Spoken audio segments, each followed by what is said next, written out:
바람은 불어 불어 정선은 가고 냇물은 흘러 흘러 천리를 가네. 냇물 따라 가고 싶은 나의 마음은 추억의 꽃잎을 따며 가는 내 마음.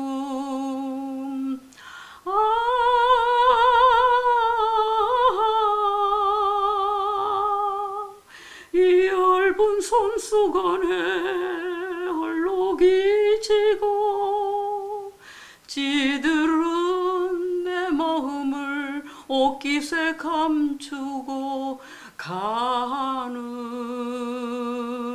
4월 발길마다 밟히는 너의 그림자.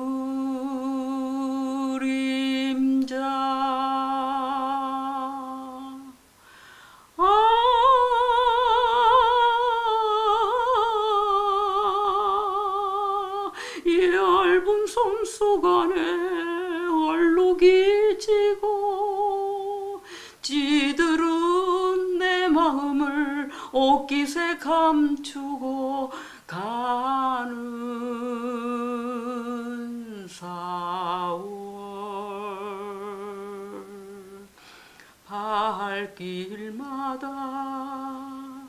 밟히는 너의 그림자.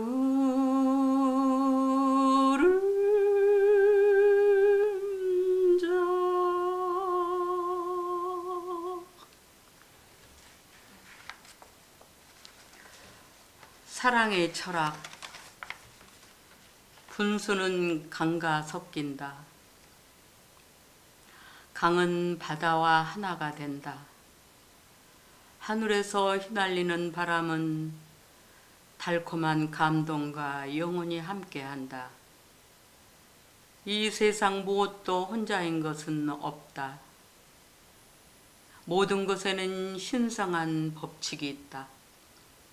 다른 존재들은 다 함께 있는데 왜 나만 너의 것이 되지 못하는가? 산은 높은 하늘에 입맞춤을 건넨다. 파도는 다른 파도를 꼭 껴안는다. 어떠한 동종의 꽃도 형제를 경멸하는 것은 용서할 수 없다. 햇빛은 지구를 보듬는다. 그리고 달빛은 바다와 입을 맞춘다. 전 세계의 모든 것들이 입을 맞추는데 왜 너는 나에게 입맞춤을 건네지 않는가?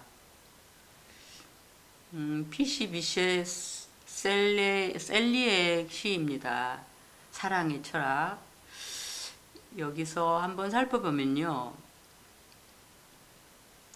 강은 바다와 하나가 된다. 이거는 포용과 공존의 의미를 담고 있는 것 같고요. 하늘에서 휘날리는 바람은 달콤한 감동과 영원히 함께한다. 서정성이 가득히 담겨 있고, 이 세상 무엇도 혼자인 것은 없다. 사회성, 인과성, 연결성 뭐 이런 것들이 있는 것 같죠. 다른 존재들은 다 함께 있는데 왜 나만 너의 것이 되지 못하는가? 인간의 근원적 고독, 혼자임, 격리성 이런 것들이 되지 않을까 싶어요. 그 다음에 파도는 다른 파도를 껴안는다. 여기도 포용과 공생의 의미를 담고 있을 것 같고, 어떠한 동종의 꽃도 형제를 경멸하는 것은 용서할 수 없다. 차별성, 차등성의 부인이라고 할 수가 있겠죠.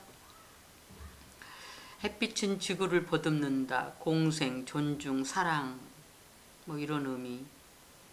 제 나름대로 분석을 해본 겁니다. 그냥요. 전 세계 모든 것들이 입을 맞추는데 왜 너는 나에게 맞춤을 건네지 않는가? 이건 독립성, 불일체성 아니면 편파성 뭐 이런 것들을 줄 수 있는 것 같아요. 먼저 인사를 안 드렸네요. 안녕하세요. 일주일 만에 다시 만나 뵙게 되었습니다.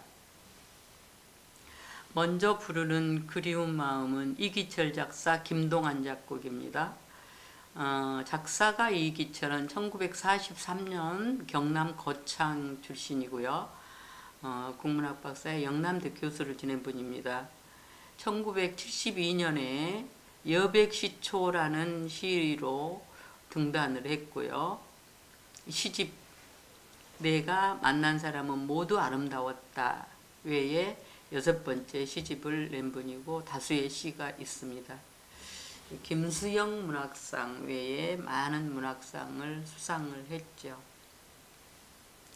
작곡가 김동완님은 1937년에서 2020년도 작곡한 분이에요. 충북 청주 중앙대 음대학장을 지내신 분입니다. 근데 우리가 김동완님 그분이 작사가인데 왜 작곡가지 하고 이렇게 의아심을 가진 분이 계실 거예요. 근데 작사가 김동완님이 또 있죠. 작사를 하신 분 동명이인이에요. 그분은 봄이 오면이라든지 남촌을 작시하신 분이잖아요. 그분은 김동완님은 그분은 이제 작사가인데 그분은 삼천리의 기자인 최정희 기자 있잖아요. 옛날에 언론 기자였던 분. 그분과 결혼을 해가지고 1901년도에 납북된 분입니다. 그래서 그분하고 이분하고는 다른 분이죠. 그래서 그렇게 아시면 되실 거고요. 그 다음에 피시비시의 셀리, 아까 셀리 시를 제가 읊었는데요. 영국의 낭만파 시인의 한 사람이죠. 이분은 셀리는 그는 서정 시인으로 그 바이런과 고드윈과 함께 가장 인기 있는 영국의 작가였죠. 영국 남부의 귀족 아들로 태어나서 이튼 칼리지와 옥스퍼드를 진학을 했는데 진학해서 뭐 종교를 부인하고 또 그 무신론의 필요성이라는 그런 것들을 주장하고 또 글을 쓰고 해가지고 결국은 퇴학을 당했어요. 시인은 무정부주의자이고 자유사상가로서 고독한 영혼, 생의 승리, 종달새에 붙여 등 많은 저서와 작품을 남겼으나 그 친구와 함께 요트 여행을 가다가 익사하여서 30세의 약간의 나이로 익사하여 사망한 분입니다. 우리가 셀리 많이 알고 있잖아요. 영국의 시인 셀리 바로 그분입니다. 사랑의 셀리를 했고요. 근데 오늘은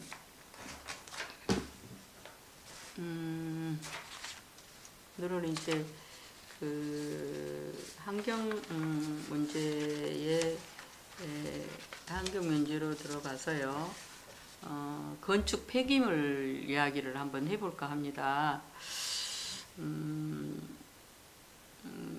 여러분도 잘 아시다시피 그 아파트라든지 건물이 무너져가지고 많은 사상자를 낸 광주 학동 건물 붕괴 사건이라든지 그 다음에 화정동 아파트 붕괴 사건 같은 것을 보시면서 정말 그 건물의 경고성이 얼마나 중요한가 그런 것을 알 수 있을 것 같고요.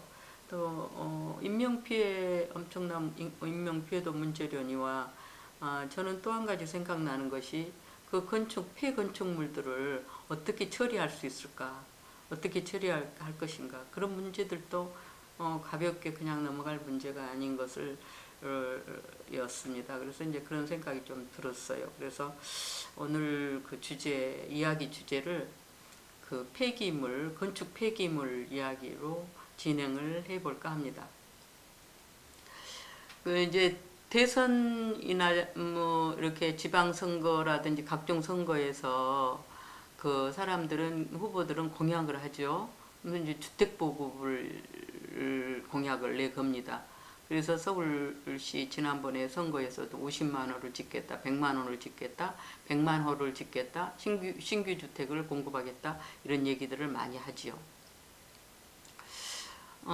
물론 이제 서울의 경우는 임차인이 많죠. 임차인이 46% 정도 되니까 아무래도 서울에다는 공급을 해야 된다는 필요성이 있었고, 그래서 그런 것을 이해가 갈 만한 얘기이죠. 그런데 좀 더 거시적으로 보자면 우리나라의 현실적으로 출산율이 어때요? 출산율이 아주 낮잖아요. 출산율이 낮고 저조하고 인구 감소의 추세에 있는 상황이고,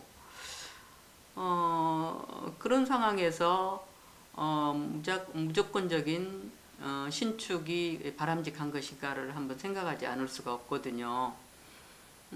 그래서 이제 그런 거 일시적인 그런 안목보다는 좀 더 거시적으로 생각해서 전국의 균형 발전에 따른 그 지방 분권 정책을 세우고 있잖아요. 각 후보들 지난번에 어떤 여당 후보도 아니 진보 진영의 후보도 이렇게 지방 분권 시대를 열겠다는 거를 공약을 했고, 그렇게 된다면 그런 것들이 지방 분권 정책이 성공을 한다면은 이렇게 막무가내식 신축이라든지 건축을 확대할 필요성이 있겠는가?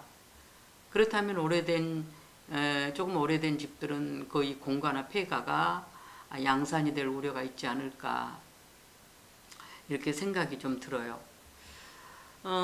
그래서 이제 아파트 같은 건축물들이 그 노후화가 돼서 그것을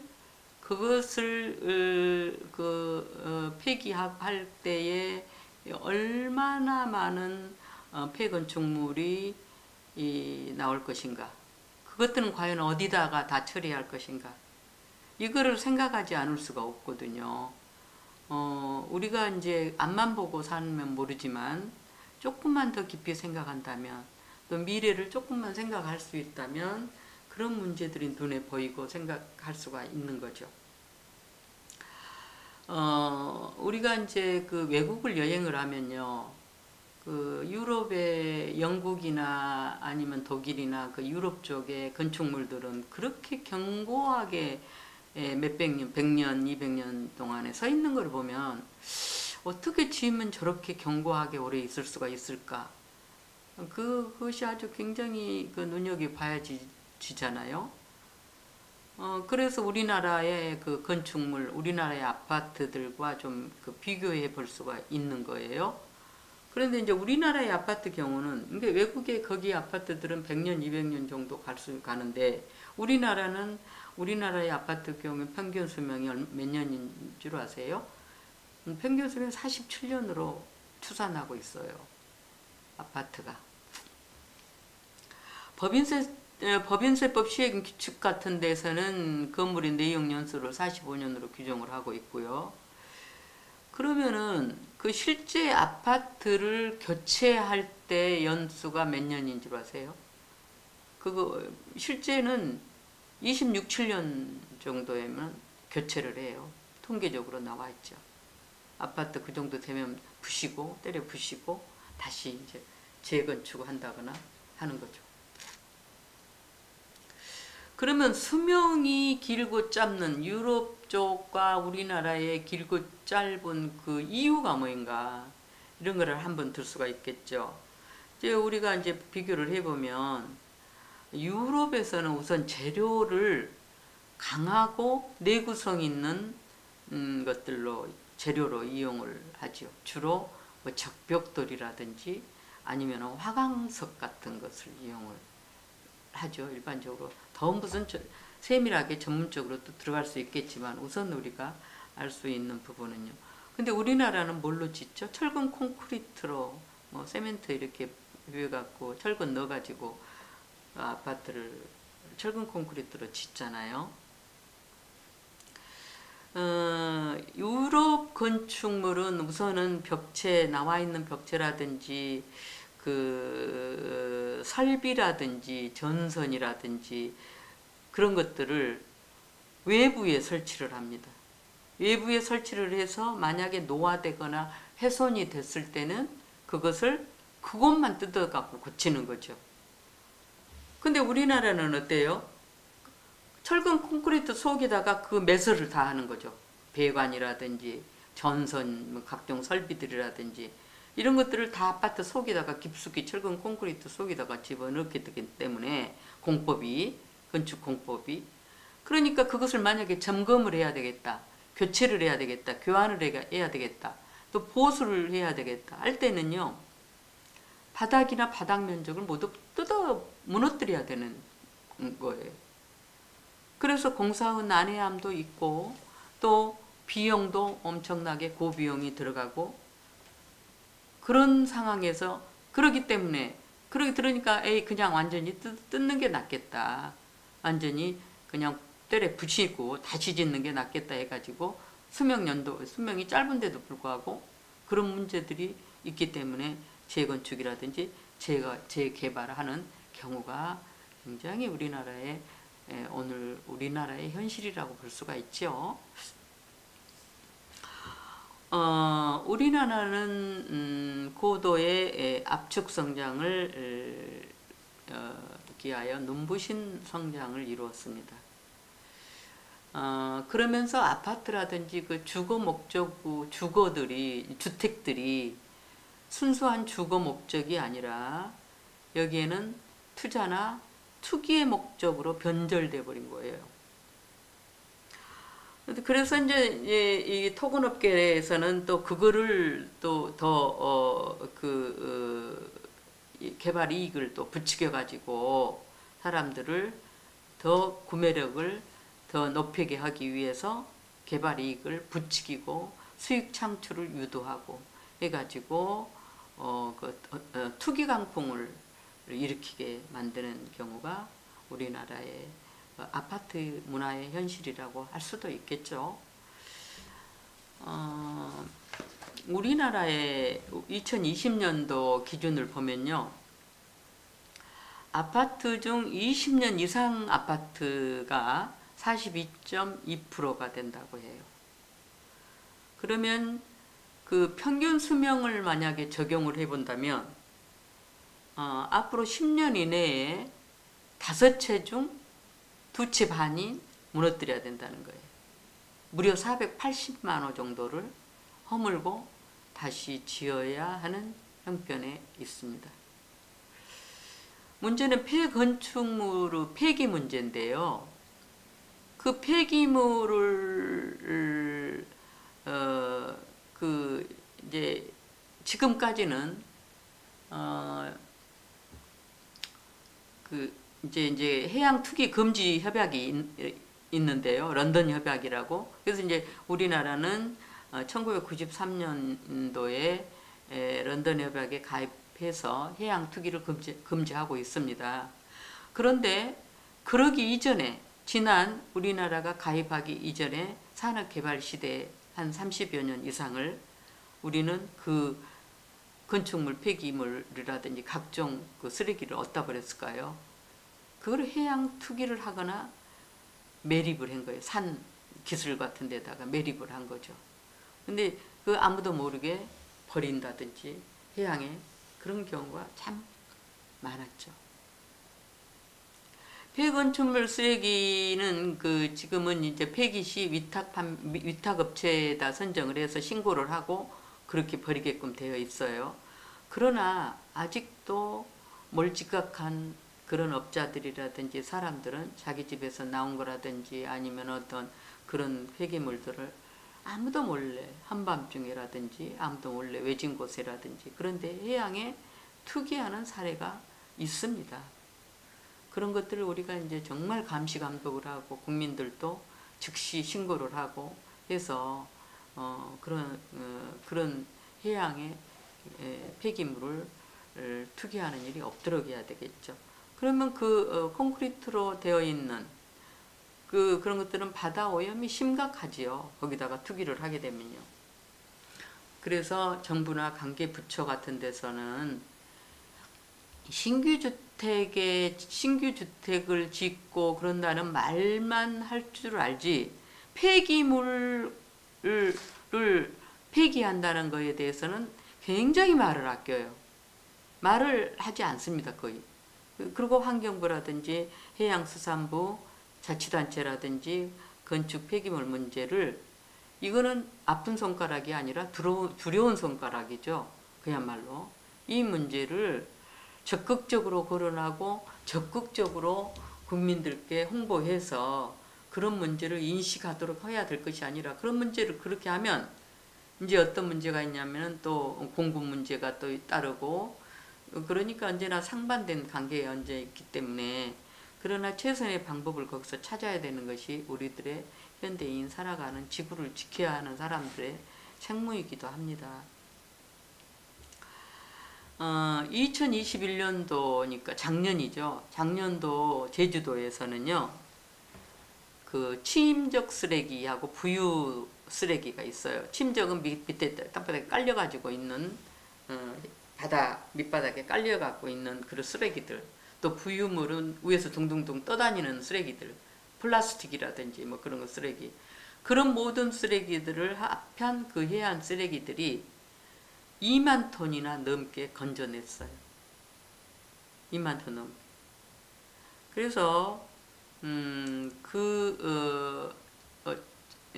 철근 콘크리트, 우리가 경각심을 가져야 될 부분들은, 철근 콘크리트들은 그 침적 쓰레기가 되는 것이고, 거기에 잠겨서 바다식물을 오염시키고, 그리고 바다에 있는 어류들을 또 중독시키게 되겠죠.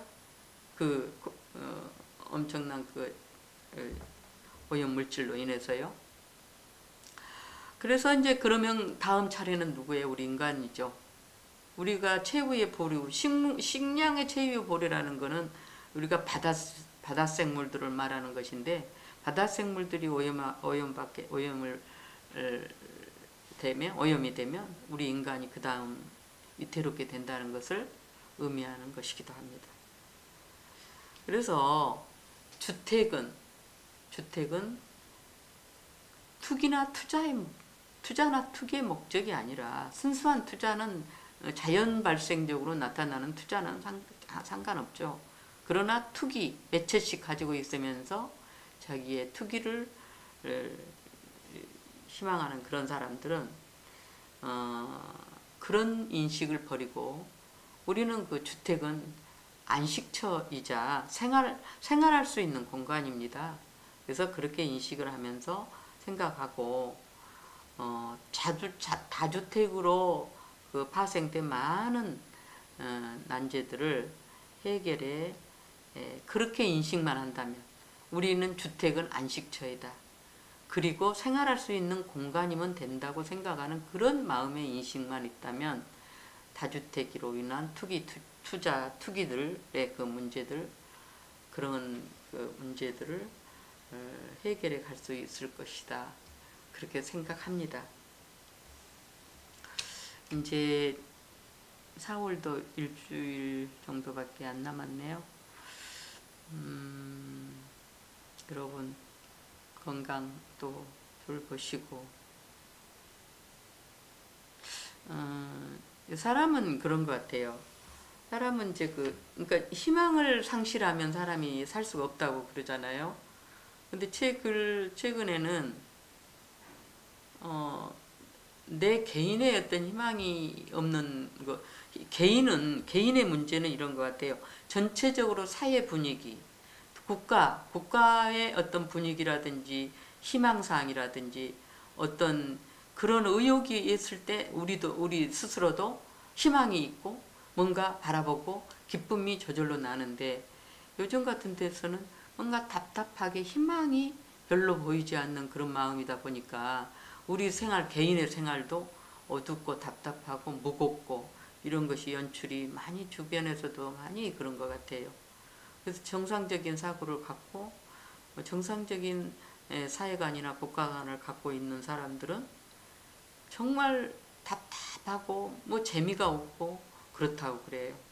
그래서 우리 이런 현상을 정말 어디에서 온 것인가를 우리가 유추할 수가 있는 일이고, 그래서 정말 그 우리가 그럴수록 마음의 그 다짐, 단단한 마음, 그리고 옳고 반듯한 마음, 정의로운 마음 굳건하게 지키면서 우리가 버티고, 그리고 잘못된 부분은 과감하게 우리가 함께 마음을 나누고 할 수 있는 마음으로 살아가다 보면 언젠가 또 좋은 방향으로, 나쁜 길이지만 좋은 방향으로 선회가 될 수도 있고 이러지 않을까, 이런 생각을 해봅니다.